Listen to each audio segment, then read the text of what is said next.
ہم نے اپنی 1400 سالہ تاریخ میں اغیار کو اتنا فتح نہیں کیا جتنا ہم ایک دوسرے کو فتح کرتے رہے۔ آپ کو شاید یہ جان کر حیرت ہوگی، مسلمانوں نے دنیا کا 95% علاقہ اسلامی عروج کی پہلی صدی میں فتح کر لیا تھا۔ مسلمان اس کے بعد 1350 سال اس علاقے کے لیے ایک دوسرے سے لڑتے رہے۔ ہمارے علم، فلسفے، سائنس اور ایجادات کی 95% تاریخ بھی ابتدائی 300 سال تک محدود تھی۔ ہم نے واقعی 1000 سال میں جنگوں کے سوا کچھ نہیں کیا۔ آپ آج 2024 سے 1000 سال پیچھے چلے جائیے، آپ کو محمود غزنوی ہندوستان پر حملے کرتا ملے گا۔ سب سے پہلے ملتان پر حملہ کر کے اسماعیلی فرقے کے مسلمانوں کا قتل عام کیا کرتا تھا اور دولت لوٹ لے جاتا تھا۔ آپ اسپین میں مسلمانوں کے ہاتھوں مسلمانوں کا گلا کٹتے دیکھیں گے۔ آپ کو ترکی میں سلجوق تلواریں اٹھا کر پھرتے نظر آئیں گے۔ آپ کو عرب میں لاشیں بکھری ملیں گی۔ شیعہ سنی اور سنی شیعہ کے سر اتارتے نظر آئیں گے۔ مسلمان کو فتح کر رہا ہوگا۔ مسلمانوں کی مسجدیں جلاتے دکھائی دیں گے اور آپ مومن کے ہاتھوں مومنوں کے سروں کے مینار بنتے دیکھیں گے۔ آپ 1018 سے آگے آتے چلے جائیں، آپ کے سارے طبق روشن ہوتے چلے جائیں گے۔ آپ کو مسلمان کو قتل کرتے اور قتال کے درمیانی وقفے میں حرام خوری کرتے نظر آئیں گے۔ ہم نے اس کے بعد باقی 1000 سال تک حرام خوری کے سوا کچھ نہیں کیا۔ عالم اسلام 1000 سال سے کنگھی سے لے کر نیل کٹر تک ان لوگوں کی استعمال کر رہا ہے جنہیں ہم دن میں 5 بار بد دعائیں دیتے ہیں۔ آپ کمال دیکھیے، ہم مسجدوں میں یہودیوں کے پنکھے اور اے سی لگا کر، عیسائیوں کی ٹوٹیوں سے وضو کر کے، کافروں کے ساؤنڈ سسٹم پر اذان دے کر اور لادینوں کی جائے نمازوں پر سجدے کر کے ساری دنیا کے لادینوں کی بربادی کے لیے بد دعائیں کرتے ہیں۔ ہم ادویات بھی یہودیوں کی کھاتے ہیں، بارود بھی کافروں کا استعمال کرتے ہیں اور پوری دنیا پر اسلام کے غلبے کے خواب بھی دیکھتے ہیں۔ آپ کو شاید یہ جان کر حیرت ہوگی، ہم خود کو دنیا کی بہادر ترین قوم سمجھتے ہیں، لیکن ہم نے پچھلے 500 برسوں میں کافروں کے خلاف کوئی بڑی جنگ نہیں جیتی۔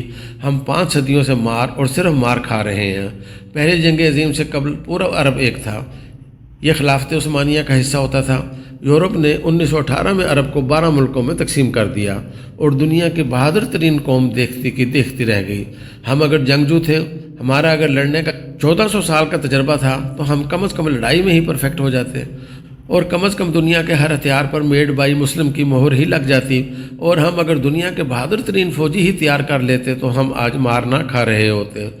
آج کم از کم عراق، لیبیا، مصر، افغانستان اور شام انسانی المیہ نہ بن رہے ہوتے۔ آپ اسلامی دنیا کی بدقسمتی ملاحظہ کیجئے، ہم لوگ آج یورپی بندوقوں، ٹینکوں، توپوں، گولیوں اور امریکی جنگی جہازوں کے بغیر اور ان کی وار ٹیکنالوجیز کی مدد کے بغیر خانہ کعبہ کی حفاظت بھی نہیں کر سکتے۔ ہماری تعلیم کا حال یہ ہے کہ دنیا کی 100 بڑی یونیورسٹیوں کی فہرست میں اسلامی دنیا کی ایک بھی یونیورسٹی نہیں آتی۔ ساری اسلامی دنیا مل کر جتنے ریسرچ پیپر تیار کرتی ہے وہ امریکہ کے ایک شہر بوسٹن میں ہونے والی ریسرچ کا نصف بنتا ہے۔ پوری اسلامی دنیا کے حکمران علاج کے لیے یورپ اور امریکہ جاتے ہیں۔ یہ اپنی زندگی کا آخری حصہ یورپ، امریکہ، کینیڈا اور نیوزی لینڈ میں گزارنا چاہتے ہیں۔ دنیا کی 90% تاریخ اسلامی ملکوں میں ہے، لیکن اسلامی دنیا کے 90% خوشحال لوگ سیاحت کے لیے مغربی ملکوں میں جاتے ہیں۔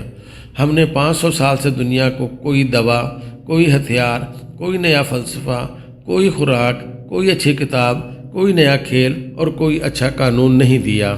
ہم نے اگر ان 500 برسوں میں کوئی اچھا جوتا ہی بنا لیا ہوتا تو ہمارا فرض کفایہ ادا ہو جاتا۔ ہم 1000 برسوں میں صاف ستھرا استنجا خانہ نہیں بنا سکے۔ ہم نے موزے اور سلیپر اور گرمیوں میں ٹھنڈا اور سردیوں میں گرم لباس تک نہیں بنایا۔ ہم نے اگر قرآن مجید کی اشاعت کے لیے کاغذ، پرنٹنگ مشین اور سیاہی ہی بنا لی ہوتی تو ہماری عزت رہ جاتی، مگر یہ بھی ہمارے علماء کے فکری ارتقاء میں بسنے والے کافروں نے ہی بنائی ہیں۔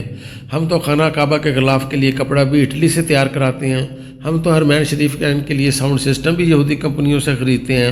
ہمارے لیے آب زمزم بھی کافر کمپنیاں نکالتی ہیں۔ ہماری تسبیحات اور جا نمازیں بھی چین، ایک لادین ملک سے آتی ہیں، اور ہمارے احرام اور کفن بھی جرمن مشینوں پر تیار ہوتے ہیں۔ ہم مانیں یا نہ مانیں، لیکن یہ حقیقت ہے کہ دنیا کے 1.5 ارب مسلمان صارف سے زیادہ اہمیت نہیں رکھتے۔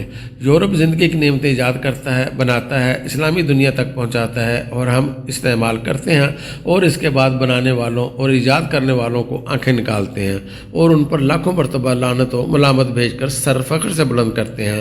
آپ یقین کیجئے، جس سال آسٹریلیا اور نیوزی لینڈ نے سعودی عرب کو بھیڑیں دینے سے انکار کر دیا،